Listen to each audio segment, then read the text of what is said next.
नमस्कार। सजीव और इन कार्यक्रम कृषि दर्शन में आप सभी किसान भाई बहनों का हार्दिक स्वागत है।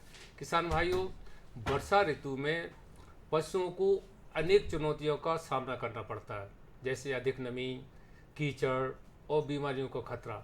इसलिए इस मौसम में हमारे पशुपालक भाइयों को पशुओं की देखभाल के लिए ज़्यादा ज़रूरत होती है। तो इससे एक ओर तो पशु स्वस्थ रहेंगे, दूसरी ओर दुग्ध उत्पादन में भी कमी नहीं आएगी।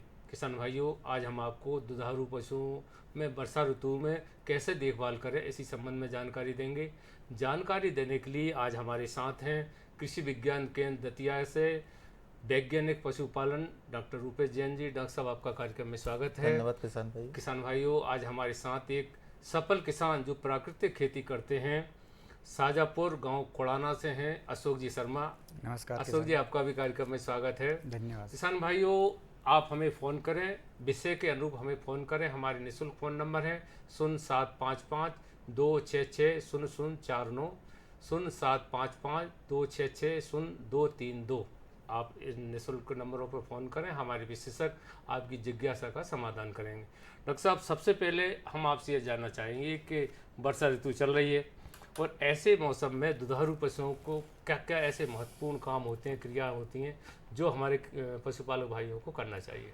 निश्चित रूप से किसान भाइयों, जैसा कि हम सब देख रहे हैं, इस समय बारिश का मौसम चल रहा है और बारिश के मौसम में मौसम चाहे कोई भी हो, बारिश का हो, सर्दी हो, गर्मी हो, हमें दुधारू पशुओं का मौसम के हिसाब से ही रख रखाव व प्रबंधन करना चाहिए। बरसात के मौसम में जो वातावरण होता है हमारा बहुत संक्रमित होता है और ऐसे मौसम में हमारे पशुओं में जीवाणुओं का भी संक्रमण होता है, विषाणुओं का भी होता है, जिससे पशु हमारे बीमार रहते हैं। तो हमें एक तो पशुओं का बीमारियों का अच्छे से रख रखाव करना चाहिए, प्रबंधन करना चाहिए और इसके साथ साथ अच्छे से अच्छा दूध उत्पादन मिल सके, दूध कम ना हो पाए, उसके लिए हमें उसका आहार प्रबंधन अच्छा रखना चाहिए। उसे किसी तरह की समस्या ना हो, आवास, इसके लिए आवास प्रबंधन उसका अच्छे से रखना चाहिए। तो कुल मिला के ये सारे जो प्रबंधन हैं इस मौसम में हमें विशेष तौर पर पशुओं में ध्यान देने की आवश्यकता रहती है। बड़ी सच बात बताई डॉक्टर साहब आपने। पशुपालक भाइयों, तीन बातें तो खास ध्यान रखना ही पड़ता है। एक तो आहार अच्छा हो, दूसरा उनका जो आवास है बहुत बढ़िया हो, तीसरी बात यह है कि कोई किसी तरह की कोई बीमारी आ गई तो समय पर उसका इलाज मिलना चाहिए। डॉक्टर साहब, सबसे पहले हम बात करेंगे आहार की। तो आहार प्रबंधन हेतु क्या करना चाहिए पशुपालक निश्चित भाइयों? रूप से किसान भाइयों, जैसा कि हम देखते हैं जैसे ही गर्मी से बरसात का मौसम शुरू होता है तो गर्मियों में चारे की बहुत ज़्यादा कमी रहती है और इसके विपरीत जब बारिश का मौसम शुरू होता है तो हरा चारा पर्याप्त मात्रा में रहता है। तो एकदम जब एनिमल का फीड चेंज होता है तो ज़्यादा हरा चारा खा लेने की वजह से कभी कभी पशुओं में दस्त की समस्या भी होती है और इसके साथ साथ कभी कभी पशुओं में अपच की भी समस्या हो जाती है। तो इसके लिए ध्यान रखना चाहिए किसान भाइयों को कि आहार में शिफ्टिंग एकदम नहीं करना चाहिए, धीरे धीरे हरे चारे की मात्रा बढ़ाना चाहिए और बरसात के मौसम में भी हरे चारे के साथ सूखा चारा भी आवश्यक रूप से अपने आहार में समावेश करना सब चाहिए। एक किसान भाई डॉक्टर यश जायसवाल जी उज्जैन से हमसे जुड़ गए हैं। यश जी, आपका कार्यक्रम में स्वागत है। अपना सवाल जी करिए। नमस्कार सर। जी। नमस्कार। जी मेरा सर प्रश्न यह है कि हमारा जो गाय का पशुओं का है जो रखने का उनका वो टीन शेड नहीं है, कच्चा है। यदि हम उसको उसमें किस प्रकार से पशुओं की देखभाल कर सकते हैं सर? जी। देखिए, आपने बताया आपका जो टीन शेड है पशुओं का वो कच्चा है, नीचे फर्श कच्चा है, तो निश्चित रूप से हमें एकदम कच्चा फर्श नहीं रखना चाहिए पशुशाला का। पशुशाला में हमें ना ही एकदम पक्का फर्श रखना है, ना ही एकदम कच्चा फर्श रखना है। कच्चा फर्श रखेंगे तो वहीं जानवर गोबर करता है, पेशाब करता है, बारिश का पानी इकट्ठा होता है और फिर गंदगी होती है और फिर पशुओं में तमाम तरह की बीमारियां आती हैं, जिनमें मुख्य रूप से थनैला की बीमारी प्रमुख है। तो आपको सेमी परमेबल जिसे कहते हैं, सेमी सॉलिड, कि आपको ईंटों का अगर आप थोड़ा पक्का फर्श बना देते हैं तो उससे गंदगी भी साफ होती रहेगी फर्श से और फर्श एकदम साफ सुथरा रहेगा और इससे पशुओं में बीमारियों की समस्या भी नहीं रहेगी। तो किसान भाइयों, पशुपालक भाइयों, खास बात तो ये है कि हमें सबसे पहले तो आवास की ध्यान रखना पड़ता है, क्योंकि बरसात में कीचड़ हो जाती है, नमी हो जाती है, चारा भी पैरों में आ जाते हैं। तो आवास पहला बढ़िया अच्छा होना चाहिए, जैसा कि डॉक्टर साहब ने बताया। तो पहली समस्या आती है। डॉक्टर साहब, जो पहले आप आहार के बारे में बता रहे हैं उसको जी पूरा जी। करें। तो आहार प्रबंधन में जैसा मैंने आपको बताया कि हरे चारे के साथ जो सूखा चारे का मिश्रण है लगभग 60 और 40 के रेशियो में होना चाहिए, मतलब 60% हरा चारा और 40% अपना सूखा चारा। इसके साथ साथ गाय भैंसों को सांद्र आहार जिसे हम कहते हैं कंसंट्रेट फीड, लगभग 1 किलो दूध उत्पादन पर 300 ग्राम कंसंट्रेट फीड हमें गाय के लिए देना चाहिए और 1 किलो दूध उत्पादन पर 400 ग्राम कंसंट्रेट फीड हमें भैंसों के लिए देना चाहिए। इसके अतिरिक्त लगभग 40 से 50 ग्राम मिनरल मिक्सचर पाउडर जो होता है, जिसको हम खनिज लवण मिश्रण बोलते हैं, ये पशुओं के लिए बहुत आवश्यक होता है। इससे न केवल पशुओं का दूध उत्पादन बढ़ता है, बल्कि इससे पशुओं में जो सूक्ष्म पोषक तत्व होते हैं उनकी कमी पूरी होती है, जिससे पशुओं की प्रजनन क्षमता बढ़ती है, दूध उत्पादन करने की क्षमता बढ़ती है। और इसके साथ साथ लगभग 30 से 40 ग्राम सादा नमक भी प्रतिदिन प्रति पशु के हिसाब से हमें पशुओं को देना चाहिए। तो ये आहार प्रबंधन इस तरह से यदि हमारे पशुपालक भाई करते हैं तो निश्चित रूप से ये जो मौसम में चेंज हुआ है, बारिश से एकदम गर्मियों से बारिश का मौसम हुआ है, तो इसमें हरे चारे को हमें बहुत ज़्यादा मात्रा में पशुओं को नहीं खिलाना। एक और विशेष बात, ज़्यादातर किसान भाई जो अपना सूखा चारा है उसे भंडारण करके रखते हैं। जब गेहूं की फसल आती है उस समय सूखा चारा, गेहूं का चारा, भूसा जो होता है उसको भंडारण करके रख लेते हैं और बरसात के मौसम में उसमें कभी कभी फफूंदी लग जाती है, जिसे एफ्लाटॉक्सिकोसिस की बीमारी हो सकती है जानवरों में। तो थोड़ा सा ध्यान रखना चाहिए, जहां हमारा स्टोरेज किया वो भूसा है वहां किसी तरह की कोई समस्या नहीं है और भूसे में किसी तरह की मतलब कोई आहार के बारे में विशेष ध्यान रखें। ध्यान रखने की आवश्यकता हम है। पशुपालक भाइयों से यही कहना चाहेंगे, आहार पे विशेष ध्यान दें कि आहार है तो दुग्ध अच्छा होगा।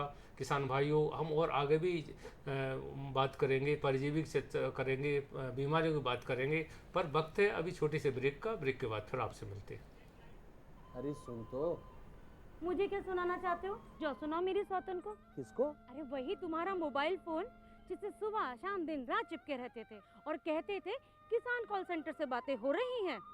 अच्छा ये बात है। हाँ, क्यों? क्या हुआ? अब बात नहीं होती क्या? अब तो झट से बात हो जाती है। संबंधी समस्याओं का अपनी भाषा में तुरंत हल पाने के लिए पूरे भारत में किसी भी फोन से हेल्पलाइन नंबर पर संपर्क करें। किसानों का दोस्त किसान कॉल सेंटर।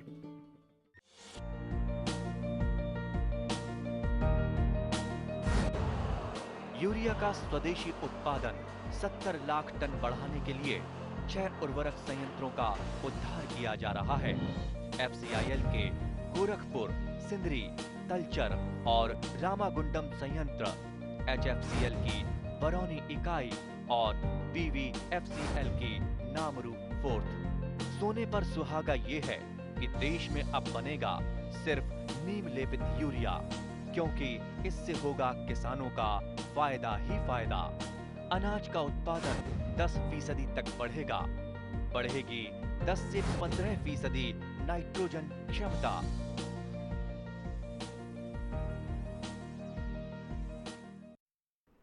किसान भाइयों, ब्रेक के बाद एक बार फिर आपका स्वागत है। आज हम चर्चा कर रहे हैं दुधारू पशुओं की वर्षा काल में कैसे देखभाल करें।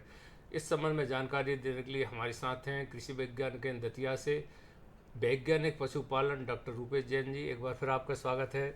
हमारे साथ हैं गांव कोड़ाना, जिला शाजापुर से अशोक शर्मा जी, एक आप सफल किसान हैं, आपका भी एक बार स्वागत है। अशोक जी, अब हम आपसे जानना चाहेंगे कि ये प्राकृतिक खेती क्या होती है और उसे किसान भाइयों कैसे करना चाहिए।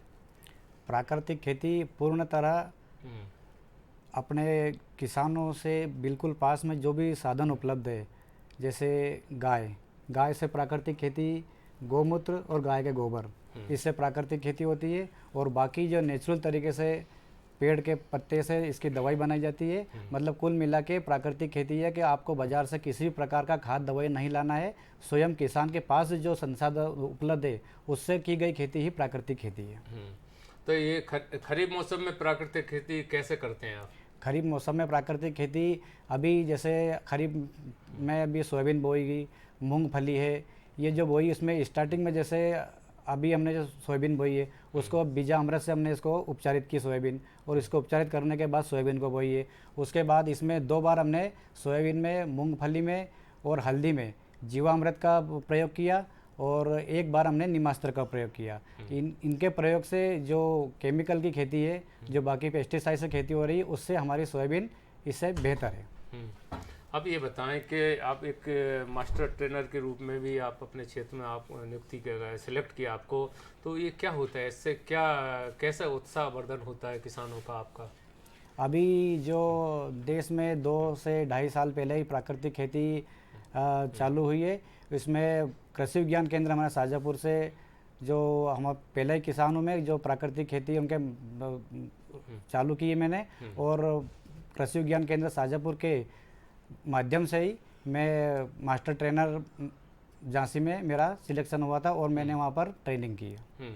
तो आप कहीं इसके लिए आप ट्रेनिंग के लिए या कहीं भ्रमण के लिए कृषि संबंधी प्राकृतिक खेती के लिए कहीं गए हों तो बताएं। हाँ, प्राकृतिक खेती के भ्रमण के लिए मैं कृषि विज्ञान केंद्र शाजापुर में भी गया था। उसके बाद मैं अभी 5 दिन में झांसी कृषि विश्वविद्यालय में गया था। वहाँ पर काफ़ी हमें प्राकृतिक खेती के बारे में बताया गया और काफ़ी वहाँ कुछ सीखने को मिला। वहाँ से आने के बाद हमने अभी घर पर मदर कल्चर बनाया, जीवामृत, उसके बाद संजीवनी खाद बनाया, वो काफ़ी अभी खेत में अभी डालने की इसकी तैयारी है। और जो मदर कल्चर बनाया है वो 50 से 60 दिन में तैयार होता है। और उसको जो जीवामृत अपन डालते हैं 1 एकड़ में 200 लीटर, उसको बनने के बाद वो सिर्फ 20 लीटर में ही 1 एकड़ में काम करेगा। तो अभी जो वर्तमान में आपके पास खरीफ मौसम में आपके पास फार्म में कौन कौन सी फसलें हैं जो आप प्राकृतिक या जैविक तरीके से कर रहे हैं? अभी हमारे फार्म में जो खरीफ में फसल है ज़्यादातर सोयाबीन है, उसके बाद हल्दी है, उसके बाद में मूंग है, उसके बाद में मूंगफली है। जीव अमृत का कैसे बनाते हैं? जीवा अमृत हम बनाते हैं 1 एकड़ के लिए 200 लीटर का ड्रम लीजिए, उसमें 180 लीटर पानी लेना है, उसमें 20 किलो गोबर, 10 किलो गौमूत्र, 1 किलो गुड़, 1 किलो बेसन और 2 से 250 ग्राम पेड़ की मिट्टी जहाँ पर किसी भी प्रकार का कभी केमिकल दवाई का उपयोग नहीं किया गया हो। तो ये तो सरल विधि है, कोई भी कर सकता है। बिल्कुल बिल्कुल शर्मा जी भाई साहब, ये बिल्कुल सरल विधि है। और इसको 1 एकड़ में 200 लीटर डालना है। और एक आपको ये भी बता दूं मैं कि अगर किसान के पास 1 गाय है तो वो किसान अगर उसको गौमूत्र और गोबर इकट्ठा पूरे साल करता है तो 1 गाय से 1 किसान 20 बीघे की खेती कर सकता है। जैसे आपने पशुओं की बात करी, तो मान लो किसी के पास 5 एकड़ जमीन है तो कितने पशुओं की आवश्यकता होती है प्राकृतिक खेती? प्राकृतिक खेती में आप 10 एकड़ एक ही गाय से कर सकते हो। प्राकृतिक खेती में 10 एकड़ आप एक ही गाय से कर सकते हो। अच्छा अच्छा। किसान भाइयों, प्राकृतिक खेती के लिए केवल एक पशु, गाय हो या भैंस, उसके माध्यम से भी आप प्राकृतिक खेती कर सकते हैं, ऐसे अशोक जी बता रहे हैं, वो स्वयं कर रहे हैं। डॉक्टर साहब, वर्षा ऋतु में परजीवियों की बड़ी समस्या होती है, तो इस संबंध में बताएं, ऐसे कैसे बचा सके, क्या उपाय इनका? निश्चित रूप से ये जो बरसात का मौसम होता है इसमें परजीवियों का प्रकोप बहुत ज़्यादा रहता है। अगर हम पशुओं की बात करें तो चाहे वो उसके आंतरिक परजीवी हों चाहे बाह्य परजीवी हों, ये आंतरिक और बाह्य परजीवी पशुओं का दूध उत्पादन भी कम करते हैं और पशुओं का जो खून है उसको भी चूसते हैं। तो ऐसे पशु कमज़ोर हो जाता है, दुर्बल हो जाता है और पशु दूध पैदा करने की स्थिति में नहीं रह जाता। तो हमें इन पशुओं में परजीवियों का नियंत्रण करना अति आवश्यक है। बाह्य परजीवियों की हम बात करें तो मुख्य रूप से पशुओं में किल्ली है, जू है, ये बाह्य परजीवी सामान्यतः हमें देखने को मिलते हैं। इसके लिए बाज़ार में तमाम दवाइयाँ आती हैं, साइपरमेथ्रिन है, फ्लूमेथ्रिन है।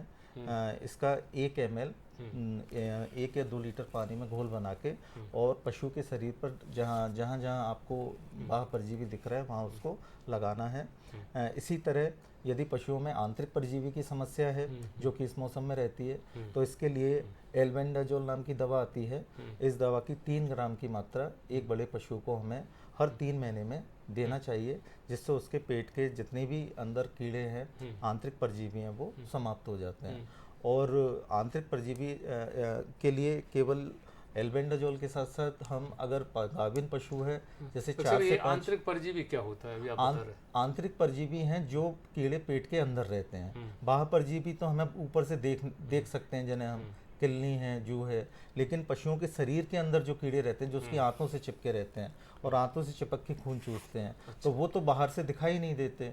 और ये परजीवी पशुओं के शरीर में आते कहाँ से हैं? जैसे हम पशुओं को चराने के लिए ले जाते हैं तो चरते समय तमाम कीड़ों के अंडे पशुओं के पेट में जाते हैं और वही अंडे फूट के कीड़े बनते हैं। तो इस तरह उनकी संख्या धीरे धीरे बढ़ती जाती है। अब हम जानवर को जो भी अच्छी से अच्छी खिलाई कर रहे हैं, चाहे हम दाना खिला रहे हैं और अच्छा दाना मिश्रण दे रहे हैं जानवरों को, तो वो कीड़े खाते हैं, कीड़े अपनी संख्या बढ़ाते हैं और जानवरों का अंदर से खून चूसते हैं। इससे जानवर कमजोर होने लगता है और दूध पैदा भी बिल्कुल सही नहीं कह कर रहे हैं आप। पाता। किसान तो भाइयों, एक जो लाल सा जीव चिपका रहता है ना शरीर में, काफ़ी मात्रा में भैंस हो या गाय सबके चिपका रहता था। इसको जरूरी है, क्यों डॉक्टर साहब बता रहे हैं, वो खून चीजता है, दुग्ध उत्पादन भी कम होता है। डॉक्टर साहब, वर्षा ऋतु में बहुत सारी बीमारियां आ जाती हैं, इसका इनका कैसे प्रबंधन करें? वर्षा ऋतु में जैसे मैंने शुरुआत में भी आपको बताया, बारिश का मौसम बड़ा संक्रमित मौसम रहता है। इसमें तमाम जीवाणु, विषाणु, प्रोटोजोआ सक्रिय रहते हैं और तमाम तरह की बीमारी पैदा करते हैं। इसमें मुख्य रूप से जैसे खुरपका मुंहपका की बीमारी है, लंगड़ा बुखार की बीमारी है या गलघोंटू की बीमारी है। ये जो बीमारियां हैं ये संक्रामक बीमारियां हैं, एक जानवर से दूसरे जानवर में फैलती हैं। तो इनको बरसात के मौसम में रोकने के लिए या तो हम पशुओं को पहले ही टीका लगा के रखें, खासतौर से अप्रैल मई जून के महीने में हम पहले ही टीके लगा के रख दें। और अभी भी जिन पशुओं को टीके नहीं लगाएं और पशु स्वस्थ है तो उनको हम अभी टीके लगा सकते हैं। लेकिन कभी भी पशु में बीमारी आने के बाद टीका नहीं लगाना, बीमारी आने के बाद उसका उपचार करना है। जैसे खुरपका मुंहपका की बीमारी है, उसमें जानवर के मुंह में छाले पड़ जाते हैं, जीभ पे छाले पड़ जाते हैं, मुंह पकने लगता है, मतलब ये मुंह के लक्षण है। और इसके साथ साथ जब ये बीमारी थनों पर जाती है, खुरों में जाती है, तो जानवर के खुर गलने लगते हैं, सड़ने लगते हैं। तो अगर एक बार बीमारी आ गई तो हमारा सबसे पहला काम किसान भाइयों को ये करना है, उस जानवर को अपने दूसरे जानवरों से अलग कर दे, क्योंकि ये संक्रामक बीमारी है। एक जानवर से दूसरे जानवर में, दूसरे से तीसरे जानवर में फैलेगी। और अलग करने के बाद फिर अलग तरीके से उस जानवर का हमें उपचार करना है। इसके लिए प्राथमिक उपचार तो लाल दवा लगभग हर किसान के घर में होना चाहिए, जिसे हम पोटेशियम परमैंगनेट की दवा बोलते हैं। इसके एक चुटकी लाल दवा 1 लीटर पानी में घोल बना के जानवर के मुंह के जो छाले उनको अच्छे से साफ करें और उसके बाद नज़दीकी पशु चिकित्सक है उसके परामर्श लेने के बाद नियमित उसका उपचार करवाएं। इसी तरह गलघोंटू की बीमारी है। गलघोंटू की बीमारी में जानवर का गले में सूजन आ जाती है, तेज बुखार होता है और ये इतनी तीव्र आक्रमण होता है इस बीमारी का कि जानवर 24 से 48 घंटे में मर जाता है गलघोंटू की बीमारी में। और यही लंगड़ा बुखार की बीमारी है। तो इनसे बचाव के लिए एक तो टीकाकरण ही बेहतर इलाज है। कहा भी जाता है prevention is better than cure, रोकथाम इलाज से अच्छा है। तो हम टीका लगा के रखें जानवरों को, और अभी भी टीके नहीं लगवाए हैं। और अगर पशु स्वस्थ है तो हम अभी भी टीके लगा सकते हैं, लेकिन अस्वस्थ पशु को, जो बीमार पशु है उसको टीके ना लगाएं। उसको सबसे पहले बाकी पशु से अलग आइसोलेट करके उसका उपचार।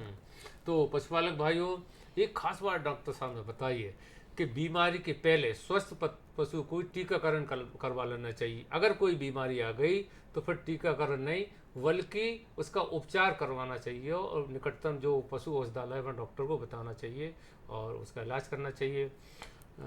अशोक जी, हम प्राकृतिक खेती की बात कर रहे हैं, तो इसके लिए आप प्राकृतिक खेती के लिए अपने क्षेत्र में क्या काम किया, कितने किसान लोग जुड़ गए हैं, क्या इसमें किसानों को कितना फ़ायदा हो रहा?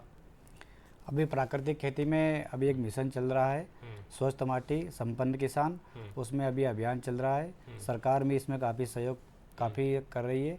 उसमें हर जिले से 3000 किसानों को सिलेक्ट किया जा रहा है। वो 3000 किसानों को 1 एकड़ ज़मीन के लिए स्टार्टिंग में प्रेरित किया जाएगा। अभी आप देख रहे थे, ये हमारे फार्म हाउस के पीछे जो हमारा ज़मीन है उसमें हमने अभी 100 पौधे फलदार लगाए हुए हैं। अभी इसी बरसात में लगाए? अभी इसी बरसात में लगाए हैं। अभी जस्ट 8 दिन पहले हरियाली अमावस्या के दिन अभी हमने 100 वृक्ष लगाए हैं, एक बगिया माँ के नाम के हिसाब से। और अभी आप जो देख रहे हैं ये अभी ट्रैक्टर चल रहा है खरपतवार के लिए। प्राकृतिक खेती में सबसे बड़ी समस्या जो किसानों को आती है और इस पे ही ज़्यादा प्रश्न पूछे जाते हैं। अभी हम जो ट्रेनिंग में गए थे वहाँ पर भी सभी किसानों ने यही एक्सपर्ट से सवाल पूछा था कि खरपतवार की समस्या का निदान किया जाए। तो अभी हमने खरपतवार के लिए सबसे पहले तो गर्मी में गहरी जुताई कर दे किसान भाई। तो गर्मी में गहरी जुताई से खरपतवार 50% का बीज खत्म हो जाएगा। उसके बाद जैसे ही मौका मिले तो आप इसको डोरे कुल्पे से, ये क्या देख रहे हैं सर, रानी लक्ष्मी भाई वाला? हाँ, ये अभी वहीं पर जो 5 दिन का प्रशिक्षण था वहीं पर जो संपन्न हुआ। अभी सब साथी थे, हर जिले से एक किसान था और हर जिले से एक कृषि वैज्ञानिक थे। हमारे शाजापुर से धाकड़ साहब थे हमारे साथ में ट्रेनिंग में। तो जो खरपतवार की बात चल रही थी, तो डोरे के बाद निंदाई कर दे तो उसके बाद खरपतवार कम होता है। और एक खरपतवार का सबसे अच्छा है वो मल्चिंग, कि जो पुरानी फसल का जो अवशेष पड़ा रहता है वो खेत में बिछा दो, तो उससे भी काफ़ी खरपतवार पे नियंत्रण होता है। किसान भाइयों, अगर किसान को प्रशिक्षण दिया जाए तो वो एक कुशल और सफल किसान बन जाता, और एक किसान को बहुत अच्छे ढंग से बताता है। इस संबंध में आप किसानों को क्या कहना चाहेंगे? किसानों को मैं यही कहना चाहूँगा कि आप प्राकृतिक खेती करिए, बिल्कुल भी आप में 5 साल इसके पहले हम जैविक खेती करते थे, जैविक खेती से हट के आप बिल्कुल प्राकृतिक पे आ गए, क्योंकि जैविक खेती में आपको थोड़ा बाहर सामान भी बाहर से लाना पड़ता था। जैविक खेती में आपको गोबर के, कच्चे खाद की भी ज़्यादा ज़रूरत लगती थी, उसमें 1 बीघे में 4 से 5 कुंटल खाद डालना पड़ता था। और प्राकृतिक खेती में 1 कुंटल गाय के गोबर में जीवामृत मिला के आप अपने खेत में डालिए, एक इतना बेहतरीन परिणाम आएगा कि आप 2 बोरी अगर 12-32-16 किसान डाल रहे हैं, उससे अच्छा बेहतरीन परिणाम आपको 1 कुंटल गाय के गोबर में जीवामृत मिलाने से डालने से आएगा। किसान भाइयों, बेहतर उत्पादन होता है ऐसा अशोक जी बता रहे हैं। आप भी कर सकते हैं प्राकृतिक खेती, तो आप अपने खेत में स्थानीय संसाधनों से कर सकते हैं, और बहुत सारे किसान कर रहे हैं। डॉक्टर साहब, स्वच्छ दुग्ध उत्पादन के लिए हमारे पशुपालक भाइयों को क्या सावधानी बरतना चाहिए? निश्चित रूप से ये भी एक बड़ा चुनौती रहती है किसानों के लिए, स्वच्छ दुग्ध उत्पादन कैसे किया जाए। देखिए किसान भाइयों, स्वच्छ दूध से मतलब केवल साफ दूध से नहीं है। स्वच्छ दूध उत्पादन से मतलब है दूध में बैक्टीरिया की जो संख्या है वो कम से कम हो। तो इसके लिए ज़रूरी है कि दूध निकालते समय हमें वो सारी सावधानी रखना चाहिए। जैसे जो किसान दूध निकाल रहे हैं उनके हाथ साफ होना चाहिए, बर्तन साफ होना चाहिए।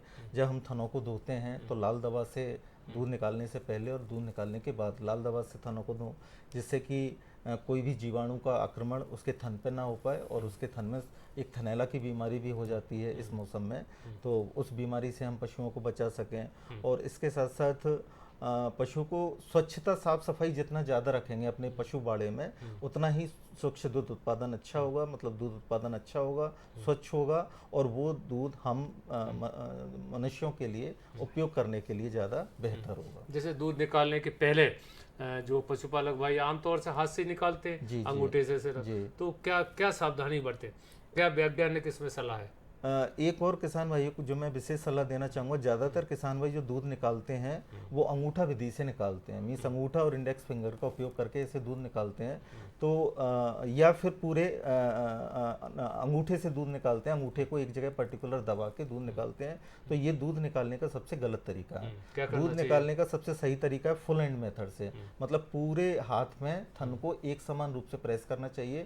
इससे एक पर्टिकुलर जगह पे प्रेस नहीं होता, अपने अंगूठे से प्रेस नहीं पड़ता थन पर, और थन हमारा पशुओं का खराब होने के चांसेस कम रहते हैं। लेकिन यदि हम अंगूठे विधि से या चुटकी विधि से दूध निकालते हैं तो वो सही विधि नहीं है, और इसी विधि के कारण ज़्यादातर किसान भाई इन्हीं विधियों से दूध निकालते हैं, जिसके कारण उनके थन जल्दी खराब होते हैं। तो मैं किसानों को ये सलाह देना चाहूँगा कि वो पूर्ण हस्त विधि से ही पशुओं का दूध निकालें, और उनके थनों को काफ़ी लंबे समय तक पशुओं को चलाएं, जिससे हमें काफ़ी अंतराल तक पशुओं से हमें दूध प्राप्ति होती है। वर्षा ऋतु में जो हमारे पशुपालक भाई हैं, खासतौर से दुधारू पशु, उन्हें क्या टिप्स देना चाहेंगे? सबसे पहले तो यही है, मैंने अभी तक जितनी भी बातें बताई उनको फॉलो करें किसान भाई, और अपने पशु के जो बाड़ा है उसकी साफ सफाई अवश्य रखें, क्योंकि सबसे बड़ी समस्या, सबसे बड़ी बीमारियों की जड़ पशुशाला में जो गंदगी रहती है, वहीं गोबर हो रहा है, वहीं पेशाब कर रहा है जानवर, वहीं बारिश का पानी भर रहा है, वहीं मक्खी, मच्छर और तमाम जीवाणु पैदा हो रहे हैं, और यही सब जीवाणु बीमारियों में अंतिम रूप से समस्या की जड़ बनती हैं। जी तो अशोक जी, आप ये बताएं कि प्राकृतिक खेती किसानों के लिए क्यों लाभप्रद है, और देश के सभी जनता के लिए प्राकृतिक खेती कितनी लाभदायक है? प्राकृतिक खेती किसानों के लिए इसलिए लाभदायक है क्योंकि इसमें आपका एक तो आर्थिक बचत होगी, आपको बाज़ार से ना खाद लाना पड़ेगा, आपको ना दवाई लानी पड़ेगी। जो घर पर गाय माता है उसकी भी सेवा होगी, गाय माता की सेवा होगी, आपको दूध भी मिलेगा, और उससे गाय माता से जो गोबर गौमूत्र होगा उससे प्राकृतिक खेती भी होगी। बाकी जो अपने जंगल में पेड़ पौधे हैं जो कीट पतंगे नहीं खाते हैं, बेशरम के, धतूरे के पत्ते हैं, आम के पत्ते हैं, शीशम के पत्ते हैं, ये सारे पत्ते मिला के 10 परनी अर्क भी बनता है, जिससे जो सोयाबीन में और मूंगफली में जो कीट लगती है उसका भी नियंत्रण होता है। तो ये भी फ़ायदा है। और एक आप जो प्राकृतिक में पूछ रहे हो कि इसके और क्या फ़ायदे हैं, दूसरी बात ये कि प्राकृतिक खेती देश के लिए क्यों ज़रूरी है। सभी किसान भाइयों को मैं बोलना चाहता हूँ कि सभी अखबार पढ़ते, सभी सोशल मीडिया से जुड़े हो और सभी किसानों को भाइयों को मालूम है कि ज़मीन में उपजाऊ के लिए जैविक कार्बन 0.075 जरूरी है। और अभी हरियाणा की रिपोर्ट आई है, वहाँ पर कृषि वैज्ञानिकों ने बताया है कि वहाँ पर 15 लाख नमूने लिए गए। 15 लाख नमूने में जैविक कार्बन की मात्रा 0.05% आई है। तो वहाँ के वैज्ञानिक कृषि वैज्ञानिकों का बोलना है कि ये ज़मीन बिल्कुल बंजर की तरफ जा रही है। तो इसलिए मेरा सभी किसानों भाइयों से कहना है कि अधिक से अधिक प्राकृतिक खेती अपनाएं, नहीं तो ज़मीन माता पूरी तरह बंजर की तरफ आज नहीं तो 5 साल बाद बिल्कुल जाएगी। बिल्कुल बिल्कुल सही। और फिर किसानों के हाथ में कुछ भी नहीं रहेगा। अशोक जी, आपने बहुत बढ़िया बात बताई, आप अपने अनुभव साझा करें, बहुत बहुत धन्यवाद। डॉक्टर साहब, आपने वर्षा ऋतु में कौन कौन से पशुपालक भाइयों को काम करना चाहिए, बड़ी समय पे सामयिक जानकारी दी, बहुत बहुत धन्यवाद। बहुत बहुत धन्यवाद। तो किसान भाइयों, अभी आपने देखा कि वर्षा ऋतु में खासतौर से दुधारू पशुओं की देखभाल के लिए आप आवास के ध्यान रखें, आहार का ध्यान रखें, बीमारी अगर कोई हो रही तो उनका उपचार करें। अगले कार्यक्रम में फिर ऐसी नई जानकारी के साथ आपसे मिलेंगे, तब तक के लिए नमस्कार।